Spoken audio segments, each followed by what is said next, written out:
Aditya Degree Colleges, leading companies లో 10,000 plus placements with 13.5 lakhs highest package. Telugu ఇండస్ట్రీలో మరో విషాదం చోటు చేసుకుంది. ప్రముఖ హాస్య నటుడు విలన్ ఫిష్ వెంకట్ శుక్రవారం ఓ ప్రైవేట్ ఆసుపత్రిలో కన్నుమూశారు. గత ఆదివారం దిగ్గజ నటుడు కోట శ్రీనివాసరావు మరుసటి రోజు అందాల నటి పద్మశ్రీ పద్మభూషణ్ గ్రహీత సరోజాదేవి కన్నుమూశారు. ఈ విషాదాల నుంచి ఇంకా ఇండస్ట్రీ కోలుకోకముందే ఫిష్ వెంకట్ కన్నుమూయటంతో సినీ ఇండస్ట్రీలో తీవ్ర విషాదం నెలకొంది.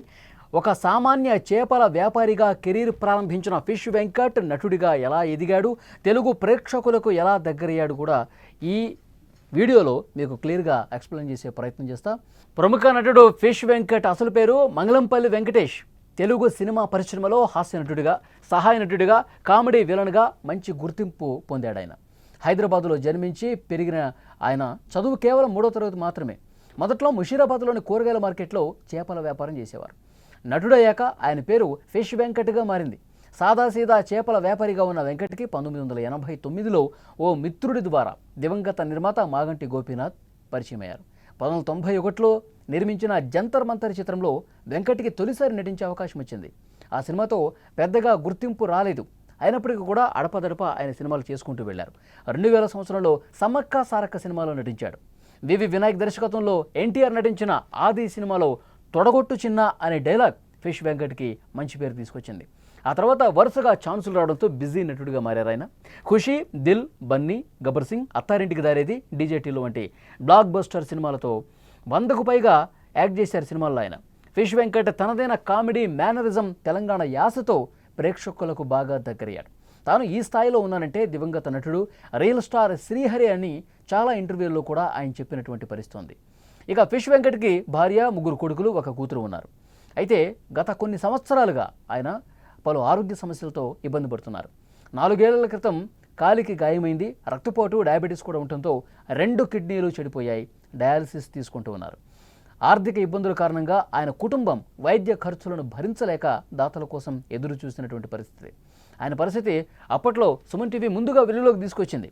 సినిమా ఇండస్ట్రీలో ఉన్నటువంటి చాలామంది పెద్దలు, అభిమానులు స్పందించారు కూడా. మెగాస్టార్ చిరంజీవి 2 లక్షలు, డిప్యూటీ సీఎం పవన్ కళ్యాణ్ గారు 2 లక్షలు, fishermen corporation chairman Sai Kumar వంటి వారు ఆర్థిక సాయం అందించారు. అయితే ఇంకా ఆర్థిక సాయం బాగా చేసుంటే గనక ఆయన బ్రతికి ఉండేవాళ్ళు. గత వారం క్రితం ఆయన ఆరోగ్య పరిస్థితి పూర్తిగా క్షీణించిందని చెప్పాలి. కుటుంబ సభ్యులు చందానగర్లోని ఒక ప్రైవేట్ ఆసుపత్రిలో జాయిన్ చేయించారు. ఈ క్రమంలో చికిత్స పొందుతూ గత రాత్రి ఆయన చనిపోయారు. ఆయన చివరి చిత్రం నరకాసుర. గత కొంతకాలంగా అనారోగ్యం కారణంగా సినిమా అవకాశాలు పూర్తిగా తగ్గిపోయాయి. ఒక్కటంటే ఒక్క సినిమా కూడా గత 2 సంవత్సరాల్లో చేయని పరిస్థితి. ఫిష్ వెంకట్ తన నటనతో తెలుగు సినీ ప్రేక్షకుల గుండెల్లో చిరస్థాయిగా నిలిచిపోయారు. ఆయన కామెడీ విధానం, విలన్ పక్కన ఉండి ఆయన కామెడీ పండించడం చాలామందిని కూడా ఆయన ఒక మంచి నటుడు అనడంతో పాటు ఒక మంచి కామెడీ, ఆరోగ్యకరమైనటువంటి కామెడీ, తెలంగాణ యాసతో కూడినటువంటి కామెడీ చాలా తక్కువ మంది చేస్తారు. సో ఫిష్ వెంకట్ ఆ అరుదైనటువంటి ఘనతను కూడా సాధించాడు. ఎందుకంటే ఆయనకి చాలామంది అభిమానులు ఉన్నారు. ఆయన కామెడీని బాగా ఎంజాయ్ చేసే అభిమానులు ఉన్నారు. వాళ్ళందరూ కూడా సోషల్ మీడియా వేదికగా పోస్టులు పెడతా ఉన్నారు. సినిమా ఇండస్ట్రీ సరైన విధంగా స్పందించి ఉంటే కనుక, ఫిష్ వెంకట్కి మరింత ఆర్థిక సాయం అందించి ఉంటే కనుక, ఇప్పుడు నేను చెప్పినట్టు చిరంజీవి గారు, పవన్ కళ్యాణ్ గారు, ఆ తర్వాత కొంతమంది దాతలందరూ కూడా స్పందించి వారు సాయం చేశారు. కానీ ఆయన ఆసుపత్రిలో వెంటిలేటర్ మీద ఉన్నప్పుడు ఇంకొంత వేరే ఇతర డైరెక్టర్స్ కావచ్చు, ప్రొడ్యూసర్స్ కావచ్చు, నటులు కావచ్చు, వారితో పనిచేసినటువంటి అనుబంధం ఉన్నవాళ్ళు కావచ్చు, అందరూ కూడా ఒక ఫండ్ రైజింగ్ చేసే డబ్బులు ఒక లంసమ్ అమౌంట్ కనుక ఆసుపత్రి చికిత్స కోసం ఇచ్చి ఉంటే కనుక ఆయన ఆరోగ్యం కొంత కుదుట పడేది అని కూడా చర్చ జరుగుతుంది. సోషల్ మీడియాలో ప్రస్తుతం వారి అభిమానులు ఈ విషయాన్ని పంచుకుంటూ ఉన్నారు. ఆయన ఎన్నో గొప్ప సినిమాలు చేశాడు, గొప్పగా కామెడీ పండించాడు, పెద్ద పెద్ద హీరోలు పక్కన చేశాడు, పెద్ద పెద్ద డైరెక్టర్లు అవకాశం ఇచ్చారు, ప్రొడ్యూసర్లు అవకాశం ఇచ్చారు.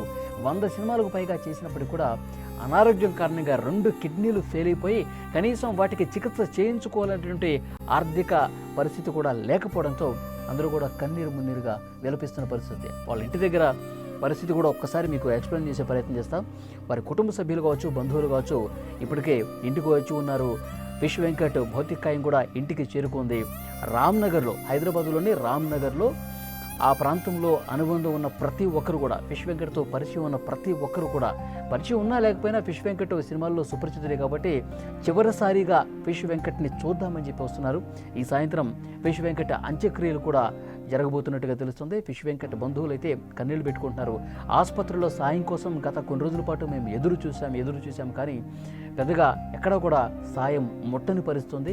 ఆ కారణంగానే, ఎందుకంటే 2 కిడ్నీలకి వైద్య చికిత్స చేయించుకోలేనటువంటి ఆర్థిక పరిస్థితి లేనటువంటి సిచ్యువేషన్లో మేము ఉన్నాం. సాయం కోసం ఎదురు చూసాము కానీ ఎవరు కూడా పెద్దగా స్పందించలేదు. ఇక ఏమీ చేయలేని నిస్సహాయ స్థితిలో అదేవిధంగా ఆసుపత్రిలో ఉంచాం. ఈరోజు పూర్తిగా మమ్మల్ని వదిలేసి దూరంగా వెళ్ళిపోయాడని చెప్పి వారి కుటుంబ సభ్యులు, వాళ్ళ సొంత చెల్లెళ్ళు, వారి కుమార్తె అందరూ కూడా బాధపడుతున్నటువంటి పరిస్థితి ఉంది. ఫిష్ వెంకట్ ఇండస్ట్రీలో ఎన్ని మంచి సినిమాలు చేశారో మనం చూసాం. ఆయనకి ఎంత మంచి పేరు సంపాదించుకున్నాడో హాస్యాన్ని పండిస్తూ మనం చూసాం. వారి హాస్యాన్ని చూస్తూ కూడా నవ్వుకుంటూ ఎంజాయ్ చేసినటువంటి సన్నివేశాలు అనేక సినిమాల్లో పెద్ద పెద్ద హీరోలతో పాటు ఉన్నటివి కూడా మనం చూసాం.